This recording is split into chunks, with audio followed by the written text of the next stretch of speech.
Sejam bem-vindos a mais um programa da Prime TV. Obrigado, telespectador, pela tua audiência. Obrigado por esse encontro semanal que nós temos aqui na Prime para falar sobre negócio e para falar sobre carreira.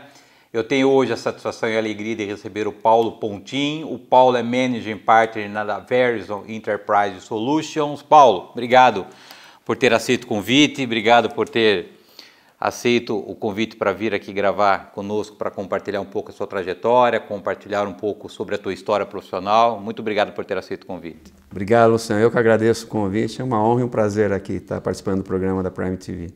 Para o nosso telespectador conhecer um pouquinho a tua trajetória, a tua história, sei que você tem uma história de realizações, de superação, porque às vezes as pessoas chegam e olham onde nós estamos, não imaginam quão pedra nós quebramos no meio desse caminho, né? Por favor, Paulo, para o nosso telespectador conhecer um pouquinho a tua história. Perfeito.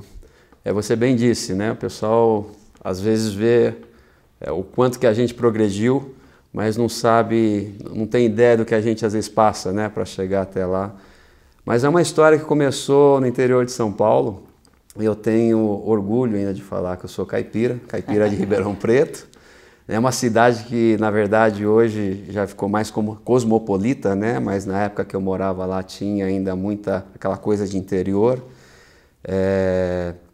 Eu sou o filho mais velho, somos em 3 irmãos, os meus pais ainda moram lá em Ribeirão Preto e eu comecei a minha carreira lá, né? Comecei, na verdade, profissionalmente falando, comecei trabalhando no Bradesco e o Bradesco foi uma grande escola para mim.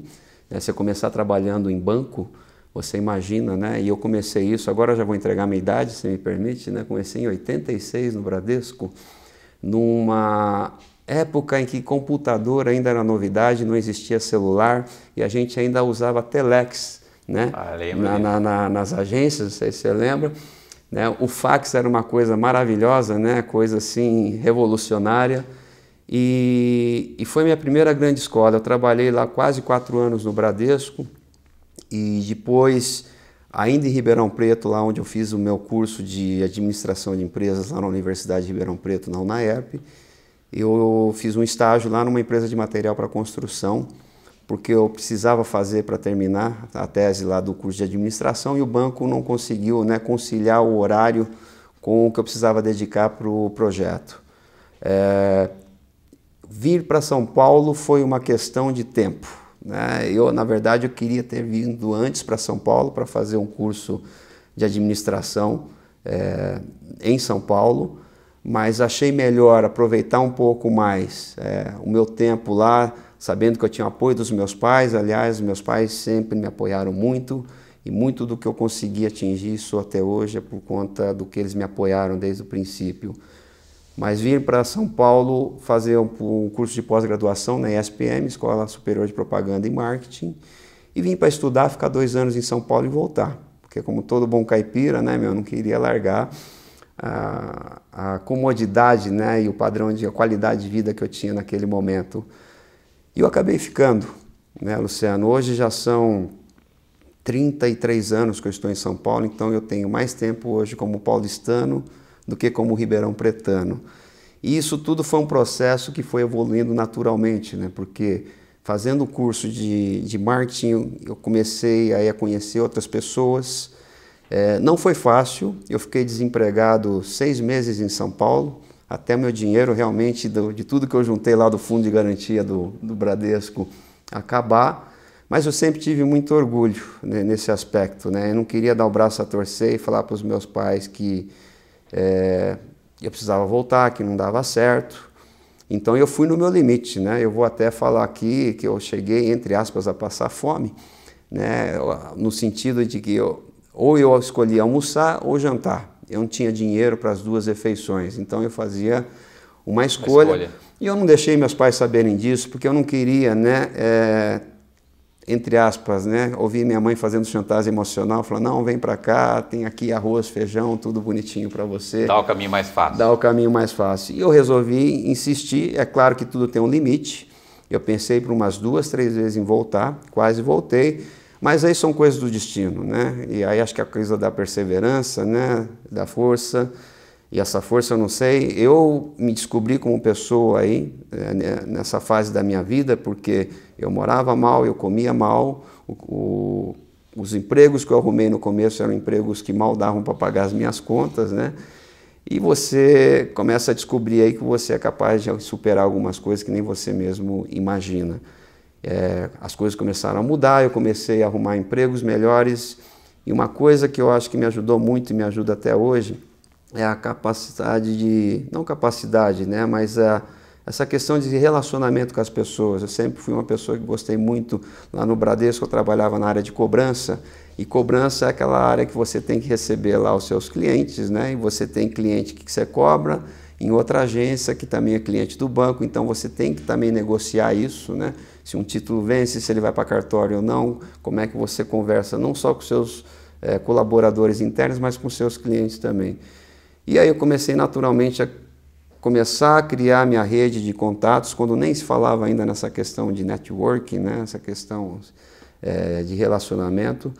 E isso foi me ajudando a galgar os próximos passos. Aí fui trabalhar na Shell, na área financeira, então o começo da carreira muito voltado para a área financeira, eu querendo drivar minha carreira para marketing e vendas, porque onde eu tinha feito administração e tinha escolhido marketing e vendas para me especializar. E aí, em 91, surgiu um convite para trabalhar na Itautec, saudosa Itautec, lá, empresa do Grupo Itaú, de tecnologia. E aí foi o meu primeiro contato com tecnologia e marketing. Comecei a fazer marketing de produto de automação bancária. E eu fiquei impressionado com o que eu vi. Automação bancária, automação comercial, como é que funcionava, tecnologia. Existia uma parceria com a IBM na época, comecei a aprender aí também um pouco mais de multinacionais. E aí já são 20 e tantos anos de tecnologia que eu não larguei mais. Eu tive que aprender tecnologia também para não fazer feio, né? Senão os engenheiros ficavam tirando sarro de mim, porque eu precisava vender ou fazer marketing de tecnologia. Você tem que saber o que a gente chama dos outcomes, né? Qual o benefício que a tecnologia está trazendo para o usuário final. E aí foram vários cursos, passei por Ericsson, depois tive a experiência na parte de telecomunicações móvel. Depois da Ericsson fui trabalhar numa empresa de infraestrutura de fibra ótica, que era do grupo Promon, chamada Netstream, que depois foi adquirida pela AT&T, né, que é uma grande empresa de telecomunicações global e inclusive concorrente da Verizon lá nos Estados Unidos. Passei pela Telmex, que é uma empresa do grupo mexicano de telecomunicações, que adquiriu a operação da AT&T Latinoamérica. Depois a Telmex comprou a Embratel. Eu fui trabalhar na Embratel e reestruturar toda a área internacional da Embratel. Fiquei um período na Embratel, terminei o processo, fui trabalhar na British Telecom, empresa britânica de telecomunicações, e finalmente Verizon, quando ingressei em 2008, num processo lá que teve 12 entrevistas lá, eu acabei sendo o finalista lá e o escolhido para a vaga, e são 13 anos de Verizon até hoje. Agora, ainda falando da tua trajetória, né? A gente tem alguns momentos da nossa vida que são como virada de chave, né? São decisões, são posicionamentos que a gente tem que nos leva para um outro patamar. Olhando para a tua história, tem algum momento específico que você fala, cara, aqui foi onde eu acertei, que me ajudou a chegar onde eu cheguei? Tem algum caso específico ou foi a coisa de uma maneira linear, Paulo? Não, tem. Eu acho que são duas fases aí. Voltando naquela fase, logo que eu me mudei para São Paulo, vou falar que foram 2 anos ali, entre aspas, comendo grama, né? Quando eu entrei na Itautec, que foram 2 movimentações importantes. Primeiro, meu salário aumentou 300%. Isso faz diferença, isso me deu a segurança que eu precisava para me emancipar. Assim, não que fosse nenhum demérito, mas eu não queria ficar dependendo dos meus pais, né? Ter que voltar e começar do zero, e ali eu senti que eu estava galgando sozinho, entendeu? E a oportunidade de ter aprendido sobre tecnologia, tá? Que é uma coisa que na época realmente me motivou bastante. E um segundo momento, eu acho que é o momento quando eu entrei na Verizon, vamos colocar 13 anos atrás, que é aquele momento onde eu já tinha passado por várias empresas de telecomunicações e de tecnologia, e esse mercado começou a se consolidar por um processo de fusões e aquisições que aconteceram no mundo, impactaram o Brasil também, então chega uma hora que você não tem mais muito, entre aspas, para onde ir. E a Verizon, ela veio num momento em que me ajudou a abrir novos horizontes, entendeu? Em termos de conexões, em termos de aprendizado e desenvolvimento profissional. Paulo, eu vou pedir a tua licença para um rápido intervalo. Na volta nós retomamos aqui o assunto com o Paulo Pontin. O Paulo é da Verizon Enterprise Solutions. Nós voltamos no instante.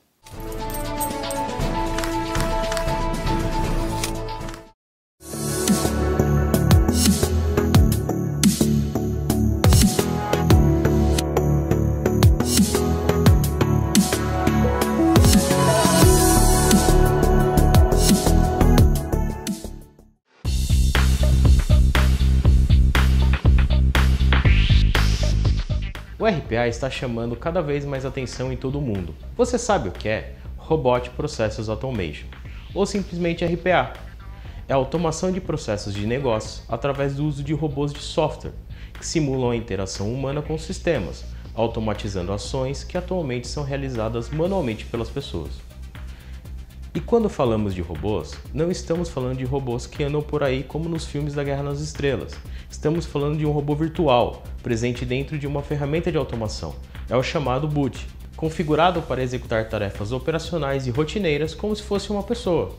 O robô é treinado para realizar uma sequência de passos e ações nos sistemas como se fosse um usuário. Com o treinamento, é gerado um script, que o boot seguirá fielmente a cada execução. Ele pode então ser agendado para executar os passos como se fosse uma pessoa operando o sistema, mas fará isso 5 vezes mais rápido, com menos erros e com a rastreabilidade das ações. Você deve estar pensando quais atividades dentro da sua empresa podem ser feitas por um robô RPA, certo? Vou te dizer algumas e o conceito vai ficar mais fácil. Faturamento e emissão de nota fiscal, conciliação diária de pagamentos, alimentação de sistemas RP, extração de informações de outros sistemas para abastecer o sistema interno ou geração de relatórios, captura de documentos e transformação em dados estruturados e muito mais. A lista de coisas que poderíamos automatizar está ficando cada vez mais longa. O Instituto de Pesquisa Gartner traz que até 2021, 90% das médias e grandes empresas terão ao menos um processo apoiados por RPAs. Cada vez mais, empresas estão se voltando para a automação robótica de processos, para agilizar as operações da empresa e reduzir custos. Acompanhe nossos próximos vídeos para entender quais são as vantagens, se o RPA é aplicável à sua empresa e como o controle pode te ajudar nisso. Até lá!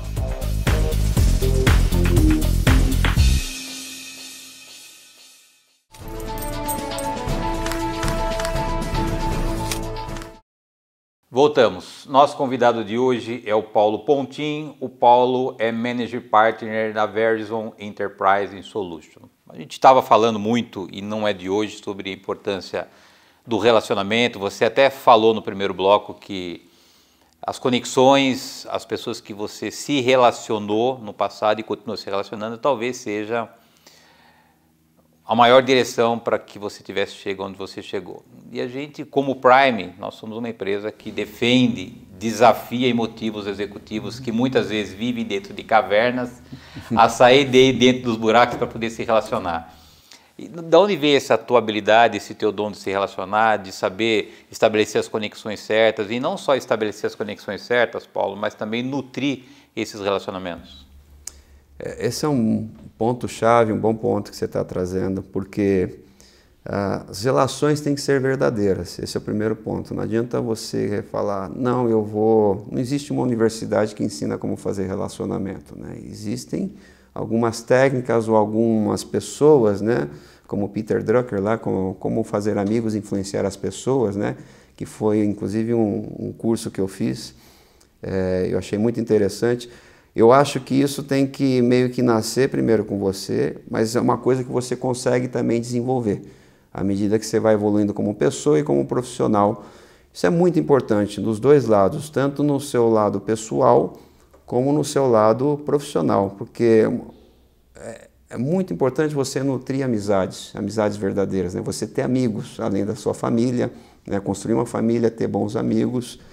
E no trabalho também, às vezes, acabam surgindo as duas coisas, né? Você primeiro conhece colegas e muitos desses colegas eu tenho até hoje como amigos, que eu fui descobrindo no andar da minha carreira.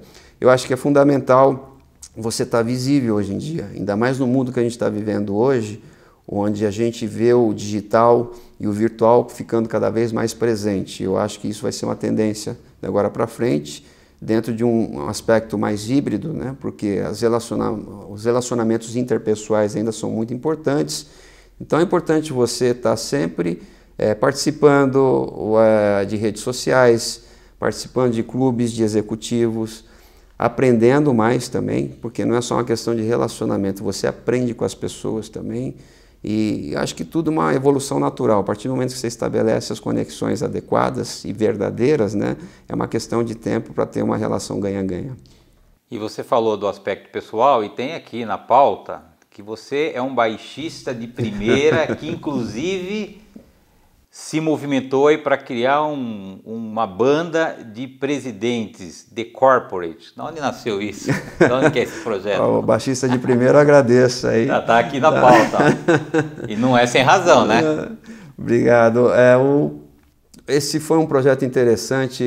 A música está na minha vida também, de novo, influência do meu pai. Meu pai gostava de fazer serenata e ele tinha um violão lá. Um dia eu vi aquele violão parado em casa, eu resolvi aprender. E ele me incentivou a aprender a tocar violão. Desde lá, com 8 anos de idade até hoje, eu não larguei mais da mão. A música é uma válvula de escape para mim hoje, Luciano. Tá? Acho que todo mundo tem que ter uma válvula de escape. E para mim a música faz parte da minha vida, eu não consigo viver sem. E a gente estava num clube de executivos, de novo, voltando ao famoso networking. Conversando aqui, como estamos, né, como colegas, amigos. E aí começamos a falar, começaram a me perguntar sobre música, porque sabiam que eu tocava de uma forma amadora, e aí eu vi naquela mesa, a gente estava tomando um vinho uma área de descompressão, né, entre as palestras, e aí eu vi que tinha um que tocava bateria, mas a bateria estava empoeirada lá há 10, 15 anos no porão. O outro foi guitarrista, né, na formatura, mas depois não teve mais coragem. E aí a gente juntou essas pessoas e falou, vamos para um estúdio fazer uma brincadeira. E começou como uma brincadeira, né? Pegamos um estúdio em São Paulo, fizemos uma gravação, foi terrível, os 2 primeiros ensaios não saiu nada, mas persistência, executivos, né, colocam um objetivo, falou, não, vamos fazer um projeto para tocar num fórum. Fizemos um projeto para tocar num fórum, que foi lá na Bahia, para executivos, gravamos 8 músicas, para o nosso espanto fez o maior sucesso. Depois daquele fórum surgiram convites aí para a gente tocar em empresas e trocar até em lugares como Blue Note em São Paulo e outros lugares. E a gente começou a pensar, a gente não precisa disso para viver, isso é um hobby. Então por que a gente não cobra um ingresso de uma maneira que isso sirva para ser canalizado para instituições de caridade, né? É uma maneira de você dar de volta para a sociedade aquilo que ela te deu, né? Então a gente partiu para isso, a gente fez 6 shows em 2019, antes da pandemia, nós arrecadamos R$250 mil, e isso a gente canalizou, distribuiu para 4 instituições de caridade, entre elas o Instituto da Criança, lá do Pedro, e também o Amigos do Bem, lá da Alcione, da amiga Alcione. Então foi um projeto muito legal, e que ele continua, ele parou um pouco por conta da pandemia, mas estamos voltando mês que vem para o estúdio, aí vem coisa boa pela frente, aguarde.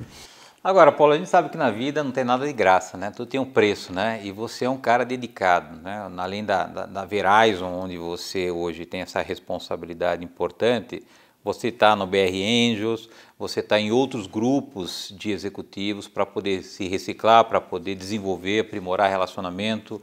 Como é que você consegue conciliar a tua agenda para poder atender essas várias frentes simultâneas que você hoje lida na tua empresa, na tua carreira e na tua vida pessoal, Paulo? A nossa vida está cada vez mais corrida, né, Luciano? E a tecnologia, eu sei porque eu trabalho com isso, né, ela é corresponsável.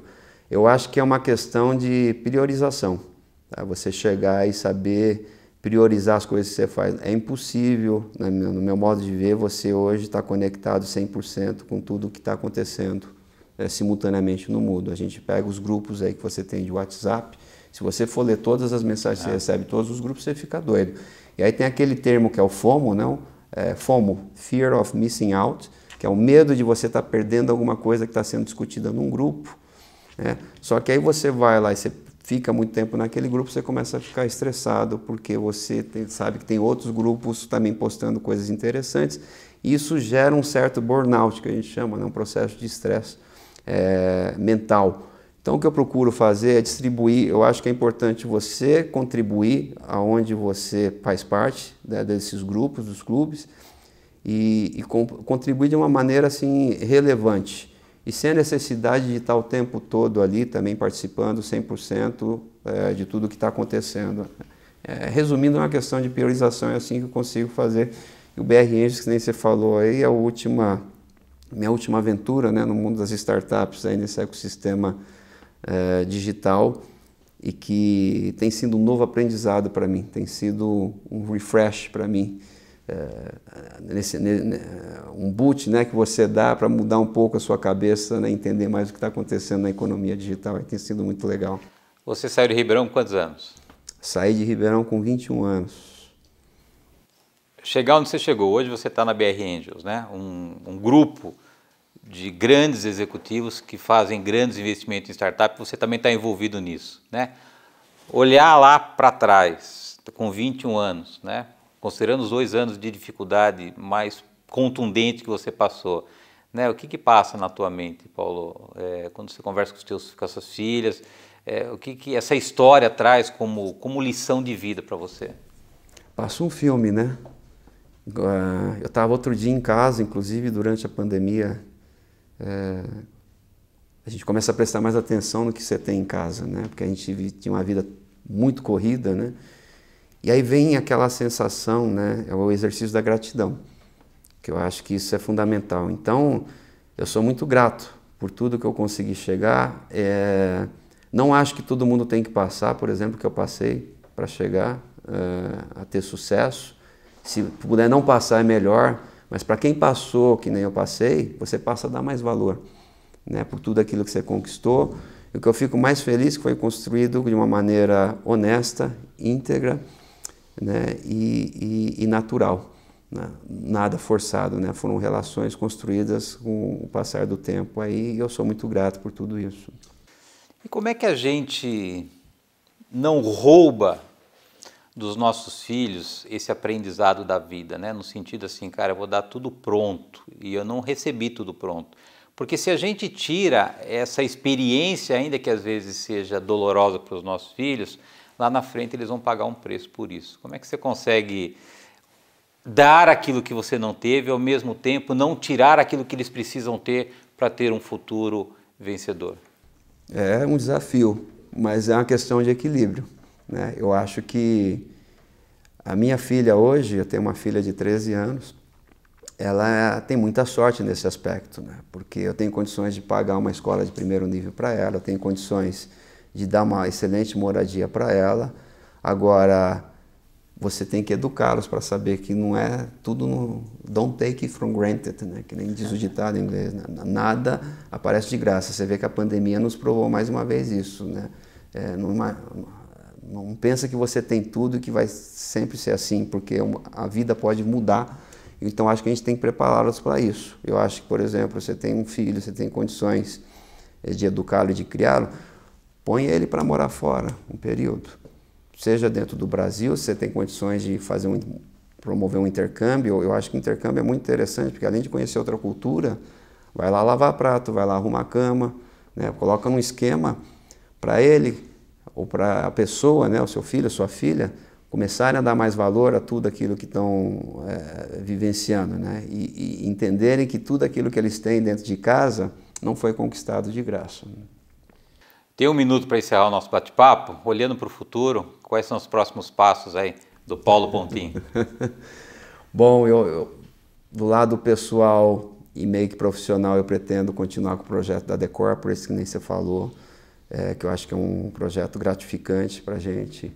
O BR Angels, esse mundo de startups, é um mundo que entrou para mim e eu pretendo continuar galgando isso, porque eu acho que é um aprendizado de 2 vias aí, né? A gente, da mesma forma que a gente dá mentoria, a gente dá, né, apoio, né, capital financeiro e intelectual, a gente também aprende nesse segmento. Então eu pretendo aí também trabalhar um pouco da minha transição de carreira, que eu já estou como executivo há mais de 30 anos em empresas, e chega um momento em que você começa a perceber que você pode colaborar com a sociedade de outras maneiras, seja através de participar como um advisor num processo, ou dando mentorias. Então acho que é mais ou menos por aí que a coisa deve acontecer. Obrigado mais uma vez pela tua presença. Obrigado, telespectador, por estar conosco em mais um programa da Prime TV. Lembrando que o Inédito vai ao ar toda terça-feira, 9h30 da noite. Eu aguardo vocês na próxima semana. Até lá.